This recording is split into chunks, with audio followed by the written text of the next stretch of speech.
നമസ്കാരം. അങ്ങനെ മലയാളികളുടെ പ്രിയപ്പെട്ട ടി വി ഷോ ആയ ബിഗ് ബോസ് മലയാളം സീസൺ 6 അവസാനിച്ചിരിക്കുകയാണ്. ജിൻഡോയാണ് വിന്നർ. നിരവധി വിവാദങ്ങൾ ഉണ്ടായിരുന്ന സീസൺ ആയിരുന്നു ഇത്തവണത്തേത്. ബിഗ് ബോസ് വീട്ടിൽ കയറിയ ആദ്യ BB റിവ്യൂവർ ഡോക്ടർ രേവതി നമുക്കൊപ്പം ചേരുകയാണ്. സ്വാഗതം. സ്വാഗതം. നമസ്കാരം. Thank you. അപ്പോൾ മലയാളികൾ ഒരുപാട് കേട്ട ശബ്ദമാണ്. പ്രത്യേകിച്ച് ബിഗ് ബോസിനെ ഒരുപാട് ഇഷ്ടപ്പെടുന്നവർ ഡോക്ടർ രേവതിയെ ഇഷ്ടപ്പെടുന്നുണ്ട്. കാരണം പല സർപ്രൈസുകളൊക്കെ പൊട്ടിച്ചിട്ടുള്ള ആളാണ്. അപ്പോൾ ഇത് കഴിഞ്ഞപ്പോൾ എന്താണ് തോന്നുന്നത് ഒരു റിവ്യൂവർ എന്ന നിലയിൽ? ഒപ്പം ബിഗ് ബോസ് തന്നെ അംഗീകരിച്ച ആളാണ്. അപ്പോൾ എന്താ തോന്നുന്നത്? ജിൻഡോ വിന്നറായി എങ്ങനെ തോന്നുന്നു? ഒരു യുദ്ധം കഴിഞ്ഞ പോലത്തെ ഒരു പ്രതീതിയാണ് എനിക്കുള്ളത്. കാര്യം അകത്തും പുറത്തും യുദ്ധമായിരുന്നല്ലോ. അകത്തുള്ള ആൾക്കാരൊന്നും അറിയുന്നില്ല. പക്ഷെ ഇത് രണ്ടും ഫേസ് ചെയ്ത ആളാണ് ഞാൻ. പുറത്തെ യുദ്ധമൊന്നും ഞാൻ നോക്കിയില്ല. കാര്യം ഇത് രണ്ടും കൂടി നോക്കിക്കൊണ്ടിരിക്കാൻ പറ്റില്ല. കാര്യം നമ്മുടെ ഓഡിയൻസ് എന്ന് പറഞ്ഞാൽ എന്റർടൈൻമെന്റ് കാണാൻ വേണ്ടി ഇരിക്കുന്നത്. വിവാദങ്ങളും നല്ലത് തന്നെയാണ്, ഇതിനെ കൂട്ടും എന്തായിരുന്നാലും. അപ്പോ എന്തായിരുന്നാലും ആ ഒരു സംഭവം ഞാൻ പുറത്തെ കാര്യങ്ങൾ കൂടുതൽ ശ്രദ്ധിക്കാനേ പോയില്ല. കാര്യം എല്ലാം കൂടെ കുളമാവും. അപ്പൊ അതുകൊണ്ട് അകത്തെ എന്റർടൈൻമെന്റ് മാത്രം വെച്ചിട്ട് ആണ് ഞാൻ നിന്നത് ഈ പ്രാവശ്യത്തെ റിവ്യൂല്. ഈ ഫൈനലിസ്റ്റ് വന്നപ്പോ 5 പേര് വന്നല്ലോ. ഈ 5 പേരും ഫൈനലിൽ വരാൻ യോഗ്യതയുള്ളവരായിരുന്നോ? ഞാൻ എന്റെ റിവ്യൂല് എപ്പോഴും പറഞ്ഞൊരു കാര്യം, ടോപ്പ് 10 വന്നപ്പോ തന്നെ ഞാനൊരു സാറ്റിസ്ഫൈഡ് അല്ലായിരുന്നു സത്യമായിട്ടും. ഞാൻ മാത്രമല്ല, പ്രേക്ഷകരൊക്കെ. കാര്യം എന്ന് പറഞ്ഞാല് പവർ റൂം കോൺസെപ്റ്റ്, ആ ഒരു സംഭവം, പവർ റൂം സംഭവം കൊണ്ടുവന്ന് ഒരുപാട് പേര് സേഫായി അതിനകത്തിരുന്നു, കുറെ പേര് ഔട്ടായിപ്പോയി. ഈ സീസണിന്റെ ഒരു പ്രത്യേകത എന്ന് പറഞ്ഞാൽ എനിക്കൊരു ഗെയിം കളിക്കുന്ന അല്ലെങ്കിൽ വാ തുറന്ന് സംസാരിക്കുന്ന ആൾക്കാർ ഒരുപാട് പേര് എവിക്റ്റായി പോയ സീസണാണ്. പിന്നെ കുറച്ച് പ്രശ്നങ്ങളും ഉണ്ടായി ഇടയിൽ, ഈ ടെൻഷനായി റോക്കിയുടെ കാര്യമൊക്കെ. അപ്പൊ അതെല്ലാം ഈ സീസണിനെ ബാധിച്ചിട്ടുണ്ട് പല പല ഘട്ടങ്ങളിൽ. ഒരാൾ ഔട്ടായി പോവും, ഓക്കെ കുഴപ്പമില്ല, കുറച്ച് പേര് ബാക്കിയുണ്ടല്ലോ, അടുത്ത ആൾ ഔട്ടാവും, ഇല്ല ഇനിയും ബാക്കിയുണ്ട് കുറച്ച് പേര്. ഇങ്ങനെ പറഞ്ഞ് എല്ലാവരും പോയി. അവസാനം കുറച്ച് പേര് ബാക്കി ഉണ്ടായിരുന്നത് അവര് ന്യൂട്രലായിട്ട് നിൽക്കുന്ന ആൾക്കാരാ, അത്ര അഭിപ്രായമില്ല. എന്നാൽ ഇതിന് കണ്ടന്റ് കൊടുക്കുന്ന 2 പേരുണ്ടായിരുന്നു, 2 മാസം കണ്ടന്റ് കൊടുത്തവർ ഉണ്ടായിരുന്നു. ബാക്കി എല്ലാവരും അവിടെ ഇവിടെ ഒക്കെ നിൽക്കുന്ന കുറച്ച് പേര്, സേഫ് ആയിട്ട് നിൽക്കുന്ന കുറച്ച് ആൾക്കാരാണ് വന്നത്. അപ്പം മറ്റുള്ളവർ വെച്ച് നോക്കുമ്പോൾ ഈ ഔട്ടായി പോയവരും ഒക്കെ വെച്ച് നോക്കുമ്പോൾ ഭയങ്കര ഒരു നിരാശയായിരുന്നു എനിക്ക്. കാര്യം ഇവരെല്ലാം വന്നിരുന്നെങ്കിൽ എന്ത് രസമായേന്നൊരു ചിന്ത എനിക്കുണ്ടായിരുന്നു. ഞാൻ പറയുകയും ചെയ്തു വീഡിയോയിൽ. അവസാനം വരെ അവരുണ്ടായിരുന്നെങ്കിൽ വേറെ ലെവലായിരുന്നു, വേറെ ലെവല. കാരണം കടുത്ത മത്സരം വരുമായിരുന്നു, കോമ്പറ്റീഷൻ വരുമായിരുന്നു. കണ്ടന്റ് എന്തായാലും ഉണ്ടാവും, പക്ഷെ അതിന്റെ കൂടെ തന്നെ കോമ്പറ്റീഷൻ വരുമായിരുന്നു. ഇതുപോലെയൊന്നും ആയിരിക്കില്ല, ഇതിനെക്കാട്ടിയും കൂടുതലായിരിക്കും. അതെ ഡോക്ടർ രേവതി, ഇതുവരെ നമ്മളിപ്പോൾ സംസാരിച്ചു തുടങ്ങിയിട്ട് ഇതുവരെ ആരുടെയും പേരെടുത്ത് പറഞ്ഞില്ല. പക്ഷെ ഞാൻ ഇനി ഓരോരുത്തരുടെയും പേരെടുത്ത് ചോദിക്കാൻ പോവാണ്. എന്നോട് പറയുന്നുണ്ടായിരുന്നു ഇവിടെ വരുമ്പോ ഞാനൊന്ന് എയറിൽ ഇറങ്ങി.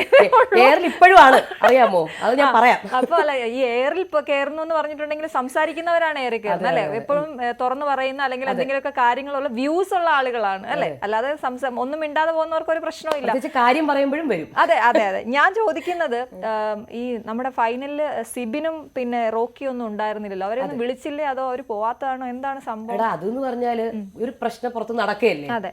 അപ്പൊ പിന്നെ നമുക്ക് അത് തിരിച്ച്, ഇപ്പൊ റോക്കിയുടെ കാര്യം തന്നെ ഒരു പ്രശ്നമാണ്. നമ്മളെ എനിക്കൊന്ന് ബിഗ് ബോസിൽ തന്നെ ആദ്യമായിട്ടാണ് ഞാൻ കണ്ടിട്ടുള്ളത്. പല ഫിസിക്കൽ ഇത് കണ്ടിട്ടുണ്ടെങ്കിലും പക്ഷെ ഇത് ഇത്രയും ഇതായിട്ട് ഞാൻ ആദ്യമായിട്ടാണ് കണ്ടത്. ആദ്യമായിട്ടാണ് നടക്കുന്നത് ഇങ്ങനത്തെ ഒരു സംഭവവും.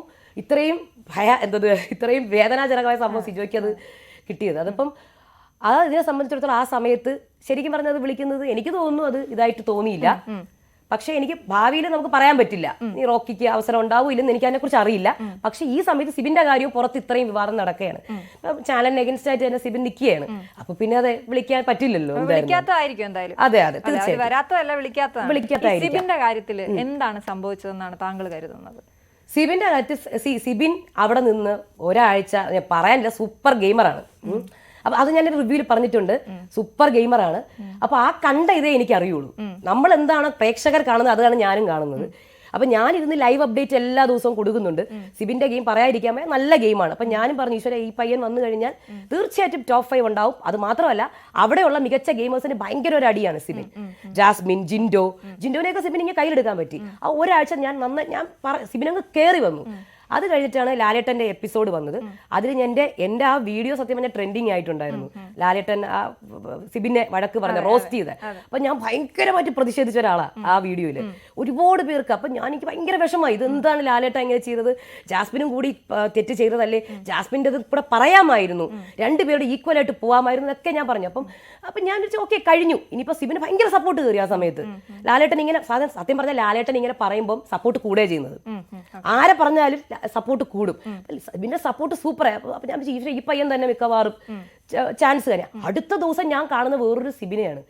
കാരണം ഞാൻ ഭയങ്കരമായി വിഷമിച്ചു. അപ്പൊ ഞാൻ ലൈവിൽ നോക്കുമ്പോൾ അത് മാത്രമല്ല, പ്രൊമോ വന്നു, അടുത്ത ദിവസത്തെ പ്രൊമോ വന്നപ്പോൾ ഈ പയ്യൻ ഭയങ്കരമായിട്ട് വിഷമിച്ച്. ഞാൻ ഈശ്വര ഇത്രയ്ക്ക് വിഷമിക്കാൻ എന്താ ഇത്രയ്ക്ക്. അപ്പൊ ഞാൻ ഈശ്വര വേണ്ടിയിരുന്നില്ല ലാലേട്ടൻ എന്ന് തോന്നി. പിന്നെ അത് കഴിഞ്ഞ് ലൈവ് ഞാൻ കാണാൻ അടുത്ത മൺഡേ തൊട്ട് എല്ലാവരും കാത്തിരിക്കുക, സിബിൻ എന്താണ് കാണുന്നത്, എന്താണ് സംഭവിക്കുന്നത്, സിബിൻ പോണോന്ന് പറയുന്നു, കരയുന്നു, എന്താണ്. അപ്പൊ ലൈവ് അപ്ഡേറ്റ് രാവിലെ തൊട്ടിരിക്കുക. ഞാൻ 5 മണിക്ക് അന്ന് രാവിലെ വീഡിയോ ഇട്ട ആളാണ്. ജാസ്മിന്റെയും പറയുന്നുണ്ട് ലാലേട്ടൻ എന്ന് പറഞ്ഞ് ഞാൻ വീഡിയോ ഇട്ട ആളാണ്. അതിനും അറ്റാക്കാണ് കേട്ടോ, എവിടെ നിന്ന് അറ്റാക്കാ, ഏതാ ഇട്ടാലും അറ്റാക്ക്, ഇട്ടില്ലെങ്കിലും അറ്റാക്ക്. എൻ്റെ അമ്മ ഏതൊന്നും നോക്കണ്ട, ആരും വന്ന് അറ്റാക്ക് ചെയ്ത് പോകുന്ന ആളാണ് ഞാൻ.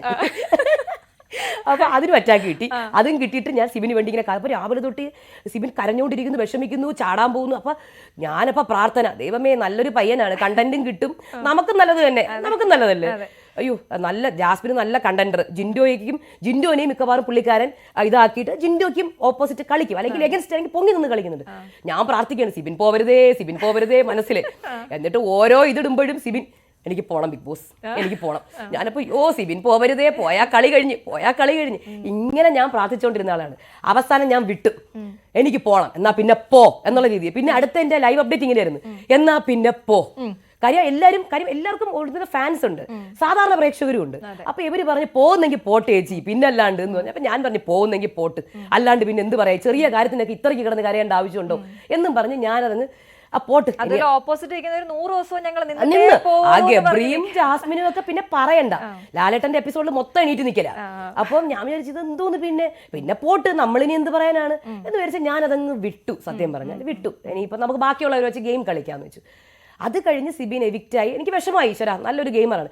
പിന്നെ പുറത്തിറങ്ങിയിട്ട് കാണിക്കുന്ന കഥയോട് എനിക്കൊന്നും പറയാനില്ല. പുറത്തിറങ്ങിയിട്ട് സിബിൻ ഓരോന്ന് പറഞ്ഞു തുടങ്ങിയല്ലോ, അതിനെക്കുറിച്ച് എനിക്കൊന്നും മനസ്സിലാവുന്നില്ല കാര്യങ്ങൾ സത്യമായിട്ടും. പിന്നെ ഞാൻ ഒരു റെസ്പോൺസും കൊടുത്തില്ല. കഥ തന്നെയാണെന്നാണ് ഡോക്ടർ വിശ്വസിക്കുന്നത്. എനിക്കറിയില്ലടാ, എനിക്ക് വിശ്വസിക്കാനൊന്നും അറിയില്ല. കാര്യം അത് സിബിന്റെ കാര്യമാണ്, അത് സിബിൻ പറഞ്ഞ് തെളിയിക്കട്ടെ. എനിക്ക് അറിയത്തില്ല. കാര്യം നമുക്ക് നമ്മുടെ പ്രേക്ഷകരോ ഞാനോ നമ്മളൊന്നും അറിയാത്ത കാര്യമാണ് സിബിൻ പറഞ്ഞുകൊണ്ടിരിക്കുന്നത്. അത് സിബിൻ തെളിയിക്കട്ടെ, അതേ എനിക്ക് പറയാനുള്ളൂ. ആ സമയത്തുണ്ടായ എന്തെങ്കിലും ഒരു മാനസികാവസ്ഥയിലായിരിക്കോ പെട്ടെന്ന് അത്രയും തവണ പോണം എന്ന് പറയും? ആയിരിക്കും പുള്ളിക്കാരന് വിഷമമായിട്ടുണ്ടാവാം. തീർച്ചയായിട്ടും വിഷമമൊക്കെ ആവും, മനുഷ്യരല്ലേ, തീർച്ചയായിട്ടും വിഷമമൊക്കെ സിബിൻ പ്രതീക്ഷിച്ചു കേട്ടോ. എന്തെങ്കിലും കാര്യം അത്രയും നന്നായിട്ട് പവർ റൂമൊക്കെ നല്ല ഏറ്റവും ബെസ്റ്റ് പവർ റൂം ആയിരുന്നു സിബിൻ്റെത്. അപ്പം പ്രതീക്ഷിച്ച് കാണും നന്നായിട്ട്. അപ്പം ഫുൾ റോസ്റ്റിംഗ് ആയിരുന്നു. ഞാനപ്പം പറയണേ, ഞാൻ എൻ്റെ റിവ്യൂവിൽ പറയണേ, ഇത്രയ്ക്കും വേണ്ടായിരുന്നു ലാലേട്ടാ, കുറച്ചൊക്കെ ഒരു ഇത് വേണ്ടേ. എൻ്റെ തമ്മിൽ ഇതായിരുന്നു പ്രേക്ഷകർ, അങ്ങനെ എന്തോ ഇത് പ്രേക്ഷകരുണ്ട് ലാലേട്ട എന്നൊക്കെ പറഞ്ഞാൽ ഭയങ്കര ദേഷ്യത്തിലായിരുന്നു കേട്ടോ, ഭയങ്കര ദേഷ്യത്തിൽ. അപ്പോൾ ഞാൻ വിചാരിച്ചു അപ്പം അതിനകത്ത് ഒരു നല്ല വാക്കെങ്കിലും പറയായിരുന്നു എന്ന്. പിന്നെ അത് കണ്ട് സിബിൻ പിന്നെ അങ്ങോട്ട് പുറത്തിറങ്ങിയിട്ട് പറഞ്ഞ കാര്യങ്ങളൊക്കെ ഞാൻ വെച്ചുമ്പോൾ ഇതെന്താണ് സിബിൻ പറയണത്, എനിക്കൊന്നും കാര്യം പിന്നെ നമുക്കൊന്നും അറിയില്ല. സിബിൻ പറഞ്ഞത് നമ്മൾ കാണാത്ത കാര്യങ്ങളാണ്. അപ്പൊ നമുക്ക് അതിൽ എന്ത് അഭിപ്രായം പറയാനാണ് എനിക്കറിയില്ല. കൺഫെഷൻ റൂമിൽ നടന്ന കാര്യങ്ങൾ നമ്മൾ കണ്ടു. സിബിനെ വിളിച്ചിരുത്തിയിട്ട് ഇപ്പൊ ബിഗ് ബോസ് പറയുന്നുണ്ട്, സിബിനെ നിക്ക് ഒന്നും കൂടെ ആലോചിക്ക്. ഇല്ല ബിഗ് ബോസ് എനിക്ക് ഇല്ല പറ്റും. അപ്പൊ ഞാൻ ഇവിടെ ഇരുന്നുണ്ട്, ഷോ പറയല്ലേ, അങ്ങനെ പറയല്ലേ എന്നാണ് ഞാനിരിക്കുന്നത്. പിന്നെ സിബിൻ പുറത്ത് വന്ന് പറഞ്ഞ കാര്യങ്ങളോട് എനിക്കറിയില്ല, സത്യമായിട്ടും എനിക്ക് മനസ്സിലാവുന്നില്ല. ഈ സിജോയുടെ മുഖത്ത് കേൾക്കുന്ന പഞ്ച്, അതായിരുന്നു ആദ്യത്തെ ഒരു വലിയ വിവാദം. അത് കഴിഞ്ഞപ്പം ജബ്രി എന്ന് പറഞ്ഞൊരു സാധനം വന്നത് അല്ലെ, അതെങ്ങനെയാണ് അവർ വന്നത്? അതെ, അതെങ്ങനെയാണ് റിവ്യൂ ചെയ്തത്? ഒരു പ്രേമ ലൈൻ അല്ലെങ്കിൽ ലവ് ലൈൻ വർക്ക്ഔട്ട് ആവുമെന്ന് ആദ്യം തന്നെ കരുതിയിരുന്നു. ബിഗ് ബോസിൽ എപ്പോഴും കോംബോ വർക്കൗട്ട് ആവും. അങ്ങനത്തെ ഒരു സംഭവമാണ് ഈ ബിഗ് ബോസ് എന്ന് പറയുന്നത്. അത് എന്ത് ഫേക്ക് ആണെങ്കിൽ കൂടി വർക്കൗട്ട് ആവുന്ന ഒരു പ്ലാറ്റ്ഫോമാണ് ബിഗ് ബോസ്. സോ പലരും ഫേക്ക് കളിക്കും, ചിലവർക്ക് റിയൽ ആയിരിക്കും, ചിലവർക്ക് അകത്ത് റിയൽ ആയിട്ട് തോന്നുമെങ്കിൽ പുറത്തിറങ്ങുമ്പോൾ അവർ വേണ്ടാന്ന് പറയും. ഇതൊക്കെ നമ്മൾ നോർമലി ബിഗ് ബോസിൽ കാണുന്നത് തന്നെയാണ്. അപ്പൊ കോംബോ വന്നാൽ എന്തായാലും അത് ഹിറ്റായിരിക്കും. അത് ഏത് കോംബോ ആണെങ്കിലും, പ്രത്യേകിച്ച് യങ് ജനറേഷൻ, അതായത് യൂത്ത് കോംബോ ആണെങ്കിൽ പിന്നെ പറയണ്ട. അല്ലാതെ സെലക്ഷനിൽ അങ്ങനെ രണ്ടുപേര് കാണുമല്ലോ, 2-4 പേരൊക്കെ കാണും. അതായത് ഇങ്ങനത്തെ കോംബോ അടിക്കാൻ പറ്റുന്നവരെ അതെന്തായാലും ഉണ്ടാവും. സെലക്ട് അത് നമുക്ക് ആദ്യം കണ്ടപ്പോഴേ തോന്നി ഇത് മിക്കവാറും കോംബോ അടിക്കും എന്നുള്ള ചാൻസ്. അതെ. അപ്പൊ ഇതെന്താ, അത് ശരിക്കും അവരുടെ ആ ഒരു റിലേഷൻഷിപ്പിനെ കുറിച്ച് എന്താ പറയുന്നത്? ഇപ്പൊ ഞാൻ ചോദിക്കുന്ന കണ്ടോണ്ടിരിക്കുന്ന ജനങ്ങൾ വിട്ടികളാണോ? ഒരു സമയത്ത് ജബ്രി കോംബോ, ഒരു സമയത്ത് ഗബ്രി ഇല്ലാതെ എനിക്ക് പറ്റില്ല എന്ന് പറയുന്ന ജാസ്മിൻ, അത് കഴിയുമ്പോൾ അച്ഛൻ വരുന്നു, ഫോട്ടോ മാറ്റുന്നു, മാല കൊടുക്കുന്നു, വീണ്ടും ഗബ്രി വരുമ്പോഴത്തേക്ക് നീ എന്താ എന്നെ കുറിച്ച് പറയാത്ത, എന്താ എങ്ങനെ റിവ്യൂ ചെയ്യുന്ന അതിനെ മൊത്തത്തില് അവരുടെ എനിക്ക് അത് റിവ്യൂ ചെയ്ത സത്യം പറഞ്ഞാൽ റിവ്യൂ ചെയ്യുമ്പോൾ നല്ല വ്യൂ ആയിരുന്നു. കാര്യം അറിയാലോ, നെഗറ്റീവാണ് ബിഗ് ബോസിൽ എപ്പോഴും ഭയങ്കരമായിട്ട് പൊങ്ങുന്നത്. പിന്നെ ലവ് കോംബോയും ഒറിജിനൽ ലവ് കോംബോ ഒക്കെ ഭയങ്കരമായിരിക്കും, പേളി ശ്രീനേഷ് ഒക്കെ. അപ്പൊ ഇത് ജാസ്മിന്റെ ഗബ്രിയുടെ ഭയങ്കര നെഗറ്റീവായിട്ടാണ് വന്നത്. കാര്യം അറിയാലോ എല്ലാവർക്കും, കുറച്ചും കൂടെ അവർ ഭയങ്കര ക്ലോസ്ഡ് ആയിരുന്നു, ബോർഡേഴ്സ് ഒന്നും നോക്കിയിരുന്നില്ല അവര് ക്യാമറ മറന്നുപോയ കുറച്ച് അല്ലേ ആദ്യമൊക്കെ. അപ്പൊ അത് പ്രേക്ഷകരിലേക്ക് എത്തി. അത് ഭയങ്കര, അത് എനിക്കൊന്ന് റോക്കി പോയി കഴിഞ്ഞാൽ ഉടനെയാണ് ഇത് കയറിയത്. അല്ലെങ്കിൽ എവർ ആ സൈഡിലിരുന്ന് കോംബോ കളിച്ചുകൊണ്ടിരുന്ന ആൾക്കാരാണ്. ഇത് റോക്കി പോയത് ഇത് മെയിൻ ഹൈലൈറ്റ് ആയിട്ട് ഇങ്ങനെ വന്നു. അപ്പോ ഞാൻ നോക്കുമ്പോൾ ഇതെന്താ സംഭവം, അപ്പോഴാണ് ഇത് വരുന്നത്, ഇതെന്താണ്. അപ്പൊ ഇവിടെ രാത്രിത്തെ ടോക്കൊക്കെ. അപ്പൊ ഇത് നിങ്ങൾക്കറിയാലോ, സോഷ്യൽ മീഡിയ, ടി വിയിലൊന്നും അല്ല, സോഷ്യൽ മീഡിയ എന്ന് പറഞ്ഞാൽ ചെറിയ ബൈറ്റ് മതി, അത് എടുത്തിട്ട് അങ്ങ് സ്പ്രെഡ് ചെയ്യും. അത് നെഗറ്റീവായിട്ട് സ്പ്രെഡ് ചെയ്യുന്നതാണ് സോഷ്യൽ മീഡിയയിൽ കൂടുതൽ നടക്കുന്നത്. കാര്യം അതിനാണ് കൂടുതൽ റീച്ച്. അപ്പോൾ ഈ ചെറിയ ബൈറ്റുകളൊക്കെ നെഗറ്റീവ് അടിക്കാൻ തോന്നി, തുടങ്ങി. അപ്പൊ ആർക്ക് നെഗറ്റീവ് അടിക്കും? പെട്ടെന്ന് ജാസ്മിന്റെ നെഗറ്റീവ് അടിക്കും. പക്ഷെ ജാസ്മിൻ ഒരു സ്ട്രോങ് പ്ലെയർ ആണ്. സത്യമായിട്ടും പറഞ്ഞാൽ ആദ്യത്തെ 3 ദിവസം ജാസ്മിൻ കളിച്ച ഗെയിം തുടരെ കളിച്ചിരുന്നെങ്കിൽ പുള്ളിക്കാരി വിന്നർ തന്നെ ആവുമായിരുന്നു. പക്ഷേ ഈ സ്ട്രോങ് എന്ന് പറയുന്നത് അവർ സ്ട്രോങ് ആവുന്നുണ്ട് വെളിയിൽ എന്നുള്ളത് അവർ അറിയുന്നില്ല. പക്ഷെ ജാസ്മിൻ എനിക്ക് തോന്നുന്നു അറിയാം, ഇത്രയൊക്കെ വർത്താനം പറഞ്ഞ് അറിയാം അല്ലെ. ഞാൻ ചോദിക്കുന്ന പിന്നെ മറ്റേ പ്രേമലൈന്റെ നെഗറ്റീവിന് പ്ലസ് ഈ ജാസ്മിന്റെ ക്യാരക്ടറിന് കുറെ നെഗറ്റീവ്. അതാണ് അത് ആദ്യമായിട്ടാണ് തോന്നുന്നു എനിക്കൊന്ന് മലയാളത്തിൽ തന്നെ വന്നിരിക്കുന്ന കാര്യം. സാധാരണ എല്ലാവരും ഫേക്ക് അടിച്ച് നിൽക്കും. കാര്യം ഹലോ ഇങ്ങനെയൊക്കെ സംസാരിക്കാൻ ക്യാമറ ഉണ്ട്. പക്ഷെ എനിക്ക് തോന്നുന്നു ബിഗ് ബോസ് മലയാളത്തില് ക്യാമറ ഇല്ല എന്ന് പറഞ്ഞ അവിടെ നിന്ന ഒരാളാണ് ജാസ്മിൻ. ഭയങ്കര എനിക്ക് പുള്ളിക്കാരിയുടെ ഒരു നമ്മള് നോർമൽ നമ്മളെ ചേഷ്ടകള്, ഇപ്പൊ കാല് നഖം കടിക്കുന്നതൊക്കെ ഭയങ്കര ഭയങ്കര നെഗറ്റീവ് അടിച്ചേട്ടാ. തുമ്മിയത് ഭയങ്കര അതൊക്കെ സത്യം പറഞ്ഞാൽ നമ്മള് ഇമ്പോർട്ടന്റ് ആയ കാര്യങ്ങളാണ്, മാനേഴ്സിന്റെ ഭാഗമാണ്. നമ്മളങ്ങനെ ഇപ്പൊ വീട്ടിലാണെങ്കിൽ പോലും നമ്മൾ അത് ചെയ്യാൻ പാടില്ല അല്ലേ, ചെയ്യാൻ പാടില്ല. പക്ഷെ സത്യത്തിൽ ബിഗ് ബോസ് എന്ന് പറഞ്ഞാൽ റിയൽ എന്നല്ലേ? അതെ, റിയൽ ആണ്. നമ്മുടെ നെഗറ്റീവ്സ് അവിടെ വരും. നെഗറ്റീവ്സ് എന്തായാലും വരും. നമ്മൾ റിയൽ ആയിട്ട് നിന്നാ ഉറപ്പാണത്. അപ്പൊ ജാസ്മിൻ ഇതിന് വിന്നർ ആവേണ്ട ആളായിരുന്നു എന്നാണ് ഡോക്ടർ പറയുന്നത്. ജാസ്മിൻ വിന്നർ എന്ന് പറഞ്ഞാല് അവസാനം പ്രേക്ഷകർ കൊണ്ടുവരുന്നതാണ്. നമ്മള് കുറെ പേരെ ഇങ്ങനെ സ്വരൂപിപ്പിക്കും അവസാനം. അതിൽ 5 പേരില് ആരാണോ പിന്നെ, അങ്ങനെയാണ് ഞാൻ ഇതുവരെ പൊക്കോണ്ടിരുന്നത്. ഇപ്പൊ ഈ 5 പേരില് ആര് വേണോ എടുത്തോ പ്രേക്ഷകരുടെ വോട്ടല്ലേടാ. ഇതിപ്പോ കുറച്ച് വ്യത്യാസങ്ങളൊക്കെ ഉണ്ടാവുള്ളൂ എനിക്ക് തോന്നുന്നു. എനിക്ക് വോട്ടിങ്ങിലൊക്കെ എല്ലാവർക്കും ഇപ്പം ലാസ്റ്റ് തന്നെ ഭയങ്കര വിഷമമായിരുന്നു ജാസ്മിൻ ടോപ്പ് 2 വരാത്തത്. അപ്പൊ ഈ ജബ്രി കോംബോ ഇടയ്ക്ക് ഭയങ്കര വെറുപ്പിക്കലായി മാറി പ്രേക്ഷകർക്ക്. അതല്ലേ പറഞ്ഞു വന്നത്. അതാണ് പറഞ്ഞത്. മറ്റൊരു വലിയൊരു സംഭവം വന്നത് ലാലേട്ടൻ ജാസ്മിനെ താലോലിക്കുന്നു എന്നൊക്കെ പറഞ്ഞിട്ട് വൻ വൈറൽ സാധനങ്ങളായിരുന്നു, ഓരോരുത്തർ അനുകരിക്കുന്നൊക്കെ ഉണ്ടായിരുന്നു. അപ്പൊ അതിനെ എങ്ങനെ കാണുന്നത്? അപ്പൊ ജാസ്മിൻ വിന്നർ ആകാൻ പോകുന്നു, ഇനി ജാസ്മിൻ എന്തൊക്കെ ചെയ്താലും ലാലേട്ടൻ ഒന്നും പറയില്ല എന്നൊക്കെ പറഞ്ഞിട്ട് സംസാരം ഉണ്ടായിരുന്നു. ജാസ്മിനെ ഭയങ്കരമായിട്ട് എക്സ്പോസ് ചെയ്തിട്ടുണ്ട് ബിഗ് ബോസ്. ആണോ ആ സന്ദർഭങ്ങളൊക്കെ ഒന്ന് പറയാമോ? അല്ലെങ്കിൽ ജബ്രി കോംബോ ഉണ്ടാവില്ല. ഫസ്റ്റ് ഓഫ് ഓൾ ഇവരുടെ ഈ ലൈവില് ഇവരുടെ ഈ ബോർഡർ ക്രോസ് ചെയ്ത കുറച്ച് കാര്യങ്ങളൊക്കെ ഉണ്ടല്ലോ, അതൊന്നും ഉണ്ടാവത്തില്ല. പിന്നെ ഈ തുമ്മല്, അത് ഞാൻ ഞെട്ടിപ്പോയി. ലാലേട്ടൻ അതെടുത്ത് കാണിച്ചപ്പോ തുമ്മലെടുത്ത് കാണിച്ചു. സത്യം പറഞ്ഞാൽ ലൈവില് എല്ലാരും കാണുന്നുണ്ടായിരുന്നുള്ളൂ, അത് പ്രേക്ഷകർ മൊത്തം കണ്ടു. മനസ്സിലായി, മൊത്തം ജനങ്ങൾ മൊത്തം അത് കണ്ടു തുമ്മിയത്. പിന്നെ അങ്ങനത്തെ കുറെ കാര്യങ്ങൾ ലാലേട്ടൻ ഹൈലൈറ്റ് ചെയ്തേ. പക്ഷെ ലാലേട്ടൻ പിന്നെ പ്രേക്ഷകർക്ക് ഓൾറെഡി ജാസ്മിൻ നെഗറ്റീവ് അടിച്ചു കഴിഞ്ഞു. പിന്നെ എല്ലാ സീസണിലും ഒരാളുണ്ടാവും അല്ലേ, ഇവരെ ഫേവർ ചെയ്യുന്നു, ഇവരെ ഫേവർ ചെയ്യുന്നു. അതിൽ ഇപ്രാവശ്യത്തെ ആളാണ് ജാസ്മിൻ. അതെനിക്ക് പറയാനുള്ളൂ. ജിൻഡോ ജാസ്മിൻ ഉള്ളതുകൊണ്ടാണ് ജിൻഡോക്ക് ഇത്രയും ഒരു എതിർപ്പിനൊക്കെ ഉള്ള സ്പേസ് കിട്ടിയെന്ന് താങ്കൾക്ക്? ഒരാൾക്ക് എന്തായിരുന്നാലും നല്ലതുണ്ടാക്കും. അത് അവരുടെ ഒരു ഇതിനെ കുറിച്ച് എന്താ? പക്ഷെ എനിക്ക് തോന്നുന്നു ലാസ്റ്റ് ടൈം ഒക്കെ വന്നപ്പോഴേക്കും ഭയങ്കര സ്നേഹത്തിലായിരുന്നല്ലോ. അതെ അതെ അതെ, മുഴുവൻ പറയില്ലായിരുന്നു. അത് ലാസ്റ്റ് ആവുമ്പോ കളി കഴിഞ്ഞല്ലോ. കളി കഴിയുമ്പോ പക്ഷെ ഞാൻ പറഞ്ഞത് അവസാനം വരെ നിൽക്കണം. അവസാനം വരെ അവസാനം വരെ കളിക്കണം. പക്ഷെ ഇവരുടെ കളി കഴിഞ്ഞ ഒരു മാസത്തിൽ ഇവർക്ക് കളി ഗെയിം ഇല്ലായിരുന്നു. അത് അതാണ് ഞാൻ പറഞ്ഞ ടോപ്പ് 10 ഉണ്ടായിരുന്നെങ്കിൽ ഉണ്ടാവുമായിരുന്നു. അതായത് വീക്ക് ആയിട്ടുള്ള കുറെ കണ്ടസ്റ്റൻസ് ആയിരുന്നു പിന്നീട് ഉണ്ടായിരുന്നത്. ആകെ ഉണ്ടായിരുന്നത് ഈ പറയുന്ന പോലെ ജാസ്മിൻ അല്ലെ. അർജുനെ കുറിച്ച് എന്താണ് പറയാനുള്ളത്? അർജുൻ എന്ന് പറയുന്നത് ഞാൻ പറയട്ടെ, തുടക്കത്തിൽ തന്നെ പുള്ളിക്കാരൻ ആരും നോട്ടൊന്നും ചെയ്തിട്ടില്ല. പക്ഷേ ഇൻസ്റ്റാഗ്രാം എന്ന് പറഞ്ഞ സംഭവമുണ്ട്, അതിൽ പുള്ളിക്കാരൻ്റെ ആ ലുക്ക്, പുള്ളിക്കാരൻ്റെ ആ ബിഹേവിയർ, അതൊക്കെ ഭയങ്കരമായിട്ട് വൈറൽ. അതെ, മോഡലും കൂടിയായി. ആദ്യത്തെ ഇതിൽ തന്നെ സോറി ഇൻസ്റ്റാഗ്രാമില് ആദ്യം വന്നപ്പോ തന്നെ ഞാൻ കണ്ടതാണ്, ഇതാ ഒരു ചുള്ളൻ ചക്കം വന്നേക്കുന്നു എന്നൊക്കെ പറഞ്ഞിട്ട്. അയ്യോ ഞാനിപ്പോ ഏറല്ല കേട്ടാ.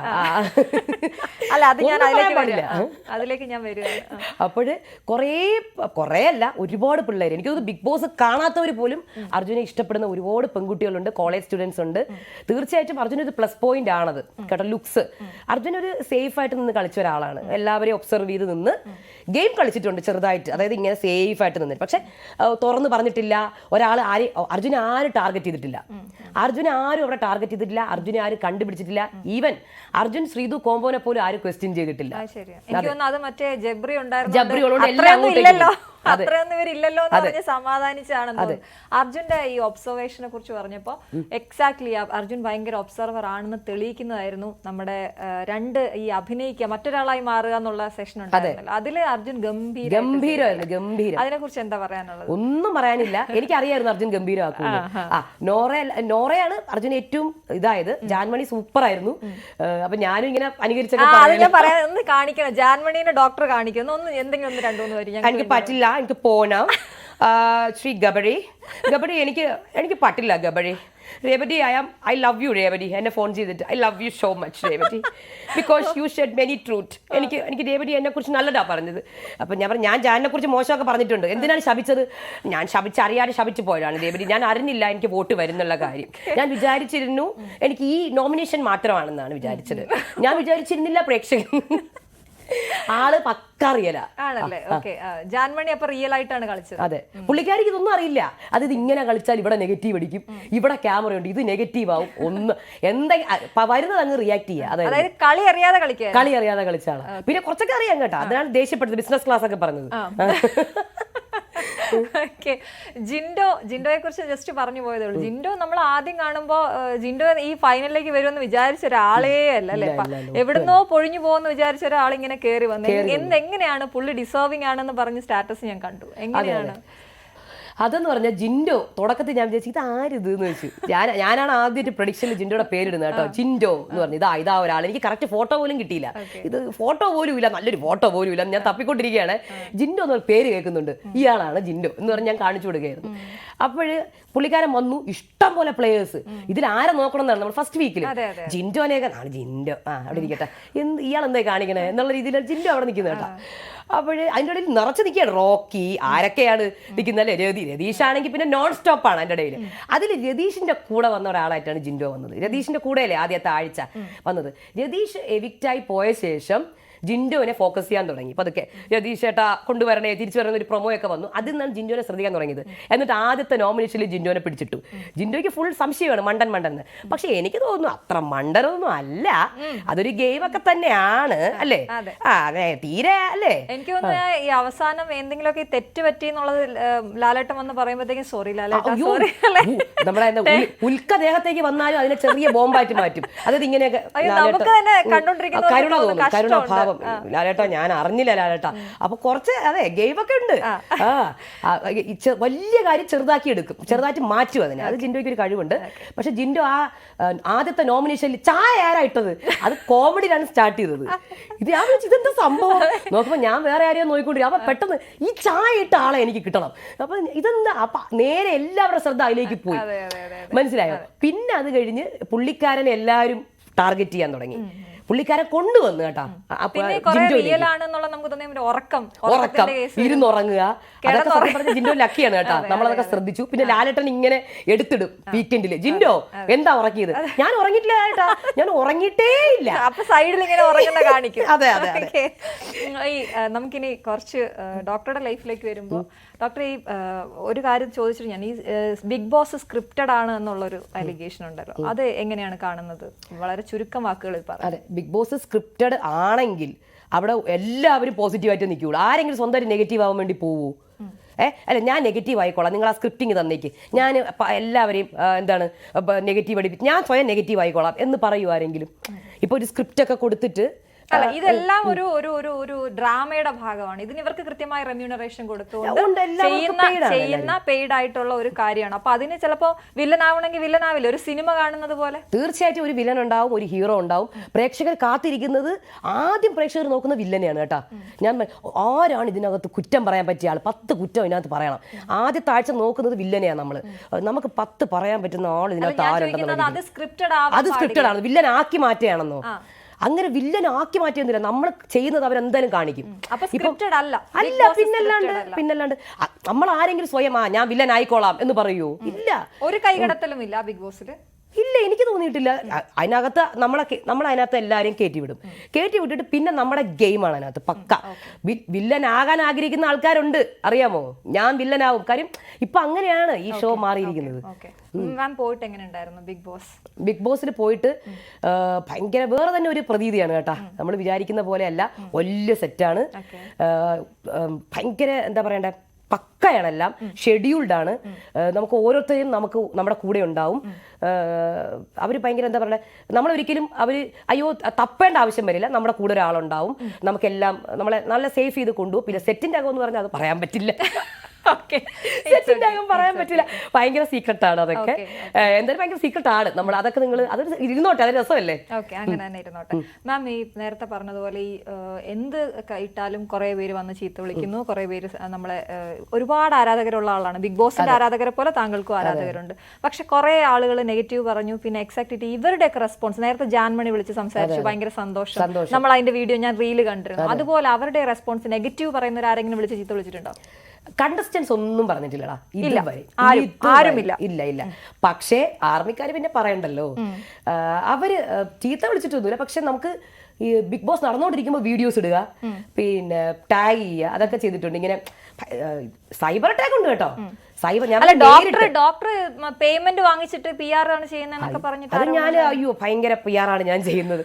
എനിക്ക് അതിന്റെ ഒരു ആവശ്യമില്ല. കാര്യം എന്ന് പറഞ്ഞാൽ എനിക്ക് ഏറ്റവും സ്വാതന്ത്ര്യമായിട്ട് പറയാൻ പറ്റുന്നത്, എന്തിന് PR എടുക്കണം? സ്വാതന്ത്ര്യമായിട്ട് നമുക്ക് അഭിപ്രായം പറയാമല്ലോ. സമാധാനത്തിൽ ഇരുന്ന് ലൈവ് അപ്ഡേറ്റ് കാണുക, പറയുക. നമുക്ക് ഒരാളെ നിന്ന് പൈസ മേടിച്ചിട്ട് നമുക്ക് ഒന്നും പറയാൻ പറ്റത്തില്ല, പൊക്കിക്കൊണ്ടിരിക്കേണ്ടി വരും. ഞാൻ അങ്ങനെ ആരെയും പൊക്കിയിട്ടുമില്ല, ആരെയും താഴ്ത്തിയിട്ടുമില്ല. കറക്റ്റ് എന്താണോ അത് പറയും. അപ്പോൾ അതെന്റെ പ്രേക്ഷകർ താഴെ പറഞ്ഞോളും. എന്തെങ്കിലും ഉണ്ടെങ്കിൽ അവർ പറഞ്ഞോളും. പിന്നെ ഈ പറയുന്ന മൊത്തം ഈ ആർമിക്കാരും ഇവരുമാണ്. അതെന്ന് പറഞ്ഞാൽ ഇത് പൊക്കുന്നത് ആരും പറയൂലേ. ഇപ്പൊ ഈ സൈബർ അറ്റാക്ക് ചെയ്യുന്ന ആരുടെയെങ്കിലും ഇപ്പൊ ഫാൻസുകാർ വന്ന് അറ്റാക്ക് ചെയ്യാണ്. അപ്പൊ ഈ ആളെ ഞാൻ പൊക്കുകയാണെങ്കിൽ ഒന്നും മിണ്ടൂല, നല്ലത് അവിടെ ഇരുന്നോട്ടെ. എന്തെങ്കിലും ചെറിയൊരു കുറ്റം മതി, നിങ്ങൾ എന്തിനാ അങ്ങനെ പറഞ്ഞു, നിങ്ങൾ അയാളുടെ നിന്ന് പൈസ പിടിച്ചു, നിങ്ങൾ ആരുടെ നിന്ന് പൈസ പിടിച്ചു. അപ്പൊ കുറച്ച് കഴിയുമ്പോഴത്തേക്ക് ഞാൻ അയാളെ പറയും, അയാൾ ഇങ്ങനെ ചെയ്തത് ശരിയായില്ല, നിങ്ങൾ മറ്റാളുടെ നിന്ന് പൈസ മേടിച്ചു.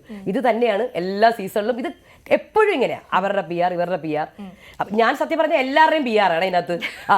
ഒരു കമന്റ് സെക്ഷനിൽ ഇന്ന് ഞാൻ ഇന്ന് നിങ്ങൾ ഇവരെ പറഞ്ഞു, ഇന്ന് നിങ്ങൾ ജാസ്മിന്റെ, ഇന്ന് നിങ്ങൾ ജിൻഡോയുടെ, ഇങ്ങനെ ഇന്ന് നിങ്ങൾ അർജുന്റെ, അങ്ങനെ പറയും എല്ലാവരും. ഇനി വളരെ ചെറുതായിട്ട് എനിക്ക് മതി, കാരണം നമ്മൾ ഒരുപാട് ചർച്ച ചെയ്താണ്. പക്ഷെ ഡോക്ടറുടെ അഭിപ്രായം എനിക്ക് അറിയണം. അഖിൽ മാരാറുടെ ആ ഇഷ്യൂ അത് നമ്മൾ ഒരുപാട് സംസാരിച്ച് കഴിഞ്ഞതാണ്. പക്ഷേ ഡോക്ടർ എന്താണ് പറയുന്നത് അതിനെ കുറിച്ച്? എന്റെ അഭിപ്രായത്തിൽ അത് കഴിഞ്ഞു എന്ന് തന്നെയാണ്. പക്ഷെ ഞാൻ പറയട്ടെ, ഞാനത് റെസ്പോണ്ട് ചെയ്യാത്തൊരു കാര്യമാണ്. ഞാൻ എന്റെ അതുകൊണ്ടാണ് ഞാൻ ചോദിച്ചത്. എനിക്കത് വേണം. എന്താണ് ഡോക്ടർക്ക് എന്താ പറയാനുള്ളത്? അഖിൽ വിന്നറാണ്. അഖിൽ കുറെ അലിഗേഷൻസ് ഒക്കെ പറഞ്ഞു. അത് അഖിലിന്റെ കാര്യമാണ്. എനിക്ക് അതിൽ വന്ന് കിടന്നിട്ട് ഞാൻ പറയാം അഭിപ്രായം, ഇത് ഇങ്ങനെയാണ് അങ്ങനെയാണെന്ന് പറയേണ്ട എനിക്ക് കാര്യമില്ല. അഖിലത് പ്രൂവ് ചെയ്യട്ടെ എന്നേ ഞാൻ പറയുള്ളൂ. അഖിൽ പറഞ്ഞ കാര്യങ്ങൾ അഖിൽ തെളിയിക്കട്ടെ, അഖിൽ പ്രൂവ് ചെയ്യട്ടെ. അല്ലാണ്ട് ഞാൻ എന്ത് പറയാനാണ്? അല്ല, അങ്ങനെ അല്ലാന്ന് തോന്നിയിട്ടുണ്ടോ? ആ പറഞ്ഞ അലിഗേഷൻസ് ഒന്നും സാധ്യതയില്ല എന്ന് തോന്നിയിട്ടുണ്ടോ? സാധ്യതയില്ലെന്ന് പറഞ്ഞാൽ എനിക്ക് അറിയത്തില്ല അതിനെക്കുറിച്ച്. ഞാൻ പക്ക എന്താണോ കാണുന്നത്, ഇതൊരു ഷോയാണ്. ആ ഷോ കാണുക, ഞാൻ റിവ്യൂ ചെയ്യുക, പ്രേക്ഷകരെ എന്റർടൈൻ ചെയ്യുക, വിടുക. ഇത് മാത്രമാണ് എൻ്റെ ജോലി. അപ്പൊ ഇതിങ്ങനെ അലിഗേഷൻ വന്നപ്പോഴും ഞാൻ ഇതുവരെ അലിഗേഷൻസ് ഇങ്ങനത്തെ വേറെ കേട്ടിട്ടില്ല സത്യം പറഞ്ഞാൽ. അപ്പൊ അഖിൽ ഇങ്ങനെ പറഞ്ഞു, ഞാൻ എന്തിനു റെസ്പോണ്ട് ചെയ്യണം? അഖിൽ പറഞ്ഞ അഖിൽ ആ വഴി പൊക്കോട്ടെ, തെളിയിക്കുകയോ ഇത് ചെയ്തോട്ടെ. അതാണ് അത്രേ ഉള്ളൂ എനിക്ക്. അതുകൊണ്ടാണ് ഞാൻ റിയാക്ട് ചെയ്യാൻ. ഡോക്ടർ പറഞ്ഞ ഷോ പുറത്തുനിന്ന് കണ്ടാൽ മതി. ഞാൻ പുറത്തുനിന്നാണ് കാണുന്ന ഒരാളാണ്, എനിക്ക് കൂടുതൽ അറിയില്ല. ഞാൻ അതിനകത്ത് ഇൻവോൾവ് ആണെങ്കിൽ ഓക്കെ എന്ന് പറയാം. എനിക്ക് എന്തെങ്കിലുമൊക്കെ പറയാനുണ്ടോ? പിന്നെ ഞാൻ അതിനകത്തില്ല, എനിക്ക് അറിയത്തില്ല, അത്രേ ഉള്ളൂ അതിനെ കുറിച്ച് പറയാം. നമ്മൾ പറയാതെ പോയ ഒരാള് ഋഷിയെ കുറിച്ച് എന്താണ് ഒരു അഭിപ്രായം തോന്നുന്നത്? ടോപ്പ് 5 ടോപ്പ് 5 ഋഷി വളരെ ഇമോഷണൽ ആണ്. ഞാൻ പറയാം, ടോപ്പ് 5 വന്നവർ ഞാൻ പറഞ്ഞില്ലേ, ഈ കുറെ ആൾക്കാർ പോയിട്ട് വന്ന ആൾക്കാരാണ് കേട്ടോ. എത്രയൊക്കെ പറഞ്ഞാലും ഞാൻ എപ്പോഴും പറയുന്നത്, ജിൻഡോ ജാസ്മിനാണ് ആദ്യത്തെ ഒരു 2 മാസം കണ്ടന്റ് കൊടുത്ത് സീസൺ കൊണ്ടുപോയി. ജാസ്മിൻ കണ്ടന്റ് കൊണ്ടുപോയി, അതുപോലെ ജിൻഡോയും കണ്ടന്റ് കൊണ്ടുപോയി. അതിനകത്ത് കണ്ടന്റ് കൊടുത്ത ഒരുപാട് പേരുണ്ട്, അവരൊക്കെ ഔട്ടായി പോയി. ബാക്കി വന്ന ആൾക്കാരാണ് ഇവരെല്ലാം. ഈ എവിക്ഷൻ പ്രക്രിയയിൽ ബിഗ് ബോസിനൊരു കൈയില്ല, ബിഗ് ബോസിന്റേതായിട്ടുള്ള ഒരു രീതിയില്. എനിക്ക് ഇപ്രാവശ്യം ചതിച്ചത് പവർ റൂമായിട്ടാണ് തോന്നിയിട്ടുള്ളത്. ബിഗ് ബോസ് ഒന്നും അല്ല എന്റെ പൊന്നോ, ഒരു ഭയങ്കര ഒരു ചതിയായി പോയത്. കാര്യം എന്ന് പറഞ്ഞാൽ ഉള്ള എല്ലാവരും സേഫ് ആയിട്ടിരിക്കുകയാണ്. പ്രേക്ഷകർക്ക് ആൾക്കാരെ കിട്ടത്തില്ല. നമുക്ക് പ്രേക്ഷകരെ മാത്രം പറയാൻ പറ്റത്തില്ലടാ. കാര്യം എന്ന് പറഞ്ഞാൽ ഇവർക്ക് ആളെ കിട്ടണ്ടേ ഔട്ടാക്കാൻ വേണ്ടിയിട്ട്. സേഫ് ആയിട്ടുള്ളവരൊക്കെ, സേഫ് ഗെയിം കളിക്കുന്നവരൊക്കെ അകത്തിരിക്കുക പവർ റൂമിൽ. അപ്പൊ അതുകൊണ്ട് ഇവർക്ക് ഈ കളിച്ചവരെ ഔട്ടാക്കാനേ പറ്റുള്ളൂ. അതാണ് പറ്റിപ്പോയത് പല ആൾക്കാരുടെ കേസിൽ. ഇൻഫാക്ട് ഗബ്രിയുടെ കേസിലൊക്കെ വേറെ ആരും ഇല്ല, അങ്ങനെ ആയിപ്പോയതാ. ഈ സിജോ നല്ല പ്ലെയർ ആയിരുന്നില്ലേ? സിജോയുടെ ആ ഇഷ്യൂ മാറ്റി നിർത്തി കഴിഞ്ഞാൽ അതെ സിജോ ഫസ്റ്റ് 2 വീക്കാണ് എനിക്ക് സിജോ കുറച്ചും കൂടെ നല്ലതായിട്ട് തോന്നിയത്. സെക്കൻഡ് സിജോ കുറച്ചൊന്ന് എന്താണ് പറയുക, പീസ് എന്ന് പറഞ്ഞ് വന്ന ഒരാൾ. പിന്നെ വിട്ടുകൊടുക്കലൊക്കെ കൂടുതലായിരുന്നു. ഒരു മാസം കുഴപ്പമില്ല, സിജോ കളിച്ചു. സിജോ പേടിച്ചോ ശരിക്കും ഒരു ഇടി കിട്ടിയപ്പോ? പേടിയല്ലടാ, അത് പ്രതീക്ഷിച്ചില്ല. നമ്മൾ പ്രതീക്ഷിക്കൂ. അല്ല ഞാൻ ചോദിക്കുന്ന അതിനുശേഷം വന്നല്ലോ രണ്ടാമത് കളിക്കും. അങ്ങനെ പേടിച്ചിട്ടായിരുന്നു തോന്നിയില്ല. പക്ഷെ പുള്ളിക്കാരന് വേറൊരു ഗെയിം പ്ലാൻ ആയിരുന്നു. ഫസ്റ്റ് വന്ന ഒരു ഗെയിം പ്ലാൻ അല്ല സിജോയുടെ. രണ്ടാമത് വന്നപ്പോ സിജോ ആ ഗ്രൂപ്പിൽ വേണ്ടായിരുന്നു. സിജോ ഒറ്റയ്ക്ക് നിന്ന് കളിച്ചാൽ കുറച്ചും കൂടെ നന്നായേനെ. ശ്രീതുവിനെ കുറിച്ച് നമ്മൾ ഈ ബിഗ് ബോസ് മലയാളം എന്നാണല്ലോ, ബിഗ് ബോസ് മലയാളം, അതിലേക്ക് വന്ന ജാൻമണി ആണെങ്കിലും ശ്രീതു ആണെങ്കിലും മലയാളം അവർക്ക് കൃത്യമായിട്ട് അറിയത്തില്ല. അപ്പൊ നമുക്ക് നേരത്തെ ഒരു ഇതുണ്ടായിരുന്നു, അവർ രണ്ടും എന്തായാലും ആവില്ല, അങ്ങനെ ഒരു സാധനം ഉണ്ടായിരുന്നു. എനിക്ക് രണ്ടുപേരും വരുന്നതിന് മുന്നേ തന്നെ എനിക്ക് അറിയായിരുന്നു ഇവർ രണ്ടുപേരും എന്തെങ്കിലുമൊക്കെ സൃഷ്ടിക്കും. പ്രത്യേകിച്ച് ജാൻമണിയുടെ കാര്യം, ശ്രീതുവിന്റെ കാര്യം ആദ്യം പറയാം. ശ്രീതുവിന് ഓൾറെഡി ഫാൻ ബേസ് ഉണ്ട്, നല്ല ഫാൻ ബേസ് ഉണ്ട്. ശ്രീതുവിന് പുറത്ത് സീരിയലിന്റെ കോംബോ ഫാൻ ബേസ് നന്നായിട്ടുണ്ട്. സോ പക്ഷെ എനിക്ക് ആഗ്രഹം ശ്രീതു തമിഴിൽ പോകണം എന്നായിരുന്നു കൂടുതലും. കാര്യം ശ്രീതുവിന് എക്സ്പ്രസ് ചെയ്യാൻ പറ്റുന്നുണ്ടായിരുന്നില്ല. ശ്രീതു എപ്പോഴും വിഷമിക്കുന്നുണ്ട്. ഞാൻ ഇത് പറഞ്ഞാൽ അത് പോസിറ്റീവ് ആവുമോ, ഇത് പറഞ്ഞാൽ നെഗറ്റീവ്. കാര്യം ശ്രീധുവിന് സംസാരത്തിൽ ബുദ്ധിമുട്ടുണ്ടായിരുന്നു, ലാംഗ്വേജ് പ്രോബ്ലം അത് ശ്രീധുവിന് ഉണ്ടായിരുന്നു. പക്ഷെ ശ്രീധുവിന്റെ ഫാൻസ് ശ്രീധുവിനെ സപ്പോർട്ട് ചെയ്തു നന്നായിട്ട്. ഈവൻ തമിഴിൽ നിന്നുള്ള തമിഴിലെ ആൾക്കാർ പോലും ശ്രീധുവിന് വോട്ട് ചെയ്തതായി ഞാൻ അറിഞ്ഞിട്ടുണ്ട്. അത് ശ്രീധുവിന് ഗുണം ചെയ്തു നന്നായിട്ട്. ജാൻമണിയുടെ കേസ് ജാൻമണിയുടെ ആദ്യം തന്നെ ഈ വർത്തമാനം അത് വൈറലാവുന്ന ഉറപ്പായിരുന്നു. രണ്ടാമത്തെ കാര്യം പറഞ്ഞാൽ പുള്ളിക്കാരി ഒന്നും നോക്കൂല, ഭയങ്കര ഇമോഷണലാണ്. ഒന്ന് ചെറുതായിട്ട് തൊട്ടാൽ മതി അവിടെ ഭയങ്കര ബഹളവും കരച്ചിലും. എനിക്ക് ഡ്രാമ ക്വീൻ. ഡോക്ടർ എന്തായാലും ഭയങ്കര സന്തോഷം ഡോക്ടറെ ഇത്ര അടുത്ത് കാണാൻ പറ്റിയാലും സംസാരിക്കാൻ പറ്റിയാലും. അപ്പോൾ ഡോക്ടർ ഭയങ്കര പോസിറ്റീവ് ആണ്, ആ പോസിറ്റീവ് വൈബ് എനിക്കും കിട്ടിയിട്ടുണ്ട്. യൂട്യൂബർ എന്ന നിലയിൽ ഭയങ്കര പോസിറ്റീവായിട്ട് ബിഗ് ബോസ് എന്നുള്ളത് മാറ്റി നിർത്തിയാൽ പോലും. അപ്പോൾ എന്താണ് ഈ സീസൺ അവസാനിച്ച് ഇനി അടുത്ത പരിപാടി എന്താണ് നമ്മുടെ? അടുത്തൊന്നുമില്ല, ഇതിന്റെ ഒരു ഇത് കഴിഞ്ഞിട്ട് കണ്ടന്റ് എന്ന് പറഞ്ഞാൽ എന്റെ വ്ളോഗ്സ് ആണ്, എന്റെ ഷോർട്സ്, അതൊക്കെ ഞാൻ യൂട്യൂബിലിടും. പിന്നെ എല്ലാവരെയും കാണണമെന്നൊക്കെ ഉണ്ട്, കണ്ടസ്റ്റൻസിനെ പറ്റിയാൽ കാണും. പക്ഷെ ഇപ്പൊ ഞാൻ കൂടുതലും യൂട്യൂബും ഷോർട്സും. പിന്നെ ഞാൻ എന്റെ ഒന്ന് വിശ്രമിക്കട്ടെ, 4 മാസം എനിക്കൊന്ന് 24/7 ഞാൻ ഇരുന്നതാണ്. ഭയങ്കര ക്ഷീണമുണ്ട് എനിക്ക്. അപ്പൊ ഡോക്ടർ രേവതി വിശ്രമിക്കട്ടെ ഇനി കുറച്ച് നാളത്തേക്ക്, അടുത്ത സീസൺ വരുന്നത് വരെ. അപ്പൊ എന്തായാലും വളരെയധികം നന്ദി ഞങ്ങൾക്ക് അതിഥിയായി എത്തിയതിന്, ഇത്രയും കാര്യങ്ങൾ ഞങ്ങളുമായിട്ട് ഷെയർ ചെയ്തത്. Thank you so much. Thank you Aswathi. കടുപ്പം കുറിച്ച് പൂർണ്ണമാകുന്നു. നമസ്കാരം.